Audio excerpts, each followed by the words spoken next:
Today we'll be visiting the graves of three women who truly were in a league of their own.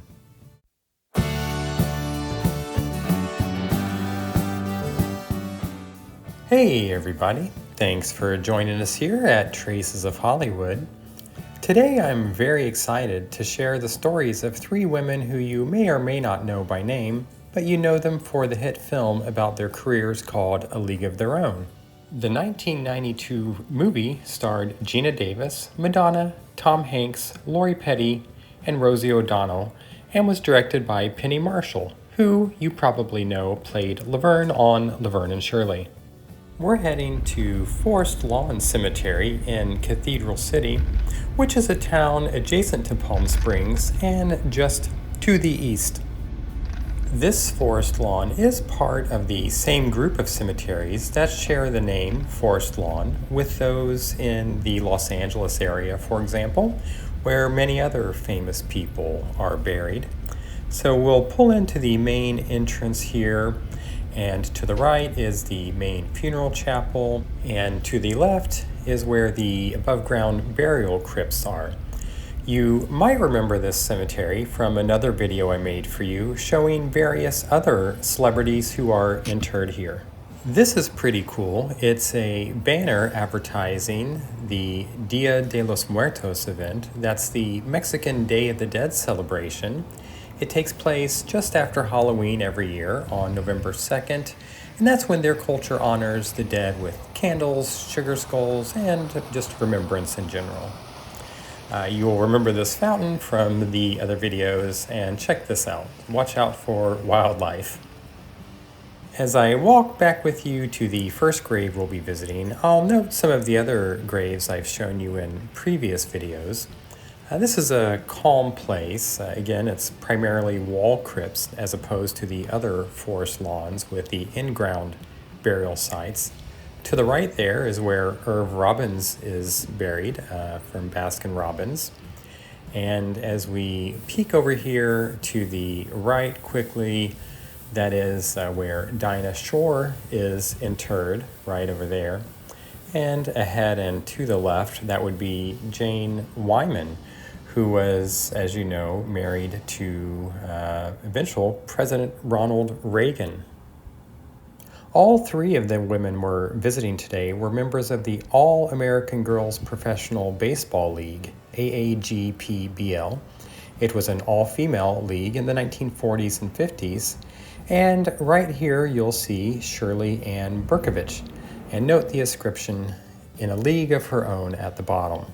Shirley started playing at 16 on various teams, including the Muskegon Lassies, Chicago Colleens, the Springfield Sallies, and the Rockford Peaches. She played as an infielder, outfielder, and pitcher, earning her the nickname Hustle. I noticed this little QR code on the corner, and you might be able to scan it from your screen. It takes you to a short tribute page for Shirley. And in the movie A League of Their Own, she made her film debut in a cameo as Alice Skeeter Gaspers. She worked for Pacific Bell for 30 years after retiring from baseball. And as you can see, she died fairly recently in March of 2022. And that was at the age of 89. Let's go ahead and walk back to the other graves we're visiting today.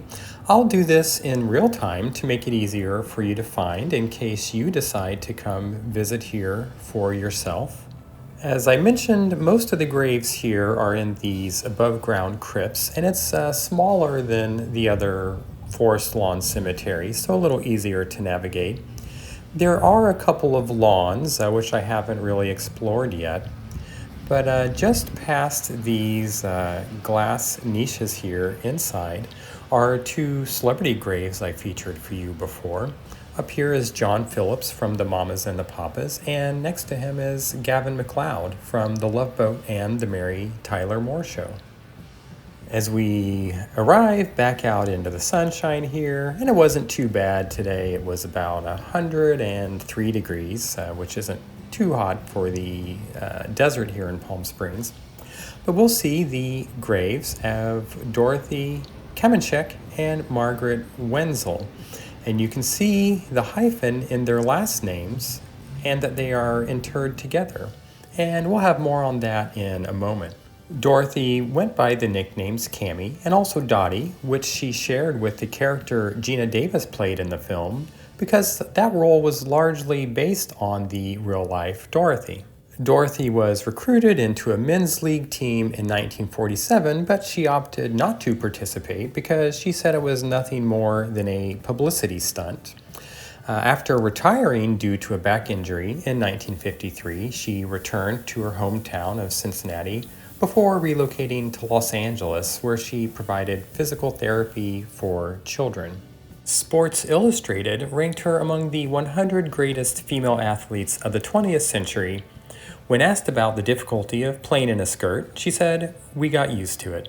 Dorothy died in May of 2010 at the age of 84 due to complications of several strokes. Next to her, Marge Wenzell first joined a softball league at the age of 14, and then she joined the female league in 1945 with the Grand Rapids Chicks and played for 9 teams over the total course of her decade-long career. After retiring from baseball in 1953, Margaret worked for General Motors and enjoyed driving around in her blue 1966 Mustang. She then moved to California and worked for the local electric utility. She lived with Dorothy from that time onwards in Anaheim and Thousand Oaks before relocating to Palm Desert near Palm Springs.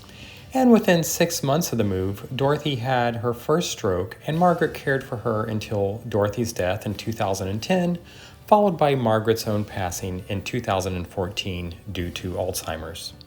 Being only 5'2" and 124 pounds, she was described as little but mighty in her obituary. Director Penny Marshall invited Dorothy and Margaret, along with other League players, to her home before filming A League of Their Own so the cast could be immersed in their stories and presence. And the Cooperstown, New York Baseball Hall of Fame created a permanent display honoring the female league and did a mass induction of all of its players in 1988. Now about that hyphen. There is some controversy about the women and their relationship. The obituaries, for example, for both women only say that they were friends, but it's also been reported and claimed by some that they had a loving relationship. Some reports even refer to them as wives. Now, whether this is just remnants of erasure of their true identities from an outdated era, or just an aspect of their private lives they prefer to share only with a few chosen people, I hope they did find comfort and happiness in the long-lasting companionship they found with one another. There was a reboot of the film in the form of a series on Amazon in 2022, and it featured different characters and actors, but the producers consulted with another League player named Maybelle Blair, and during promotion for the series, she publicly came out as a lesbian at the age of 95, and speaking about her time in the League, quote, "I thought I was the only one in the world. I hid for 75, 85 years, and this is actually basically the first time I've ever come out." As Tom Hanks's character said in the movie, there's no crying in baseball. So let's celebrate the lives of these talented women who blazed new trails in the world of sports, and in doing so became role models for generations of girls and women who they inspired to find their own greatness. As always, thanks for joining me on these tours. It's a lot of fun doing these for you guys, and if you want to be the first to find out when a new video is posted, go ahead and hit that little circle on the bottom right and subscribe. Thanks a lot. See you next time.